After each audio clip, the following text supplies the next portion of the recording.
What we have to bear in mind is that China is a developing nation, so it needed to build that infrastructure in order to help its economy develop. Now, of course, America is a developed country. It still needs ongoing investment in its infrastructure.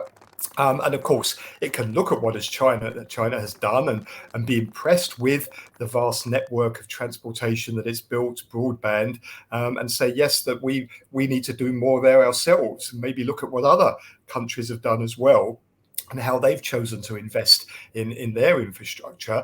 But it shouldn't be seen as a competition or a race. It should be done for each country what is best for them economically. And there's no question that America needs to invest in its infrastructure, and that will help over the long term its economic growth. Can America afford this huge infrastructure bill?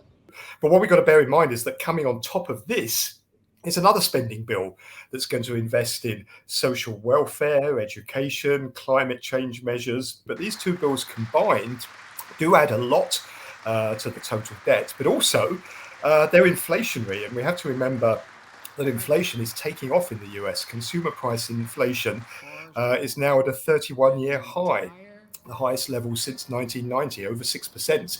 So the worry is that all of this extra spending could be very inflationary and drive inflation even higher, and then force the Fed to have to slam on the economic brakes, raise interest rates, which could tip the US into recession.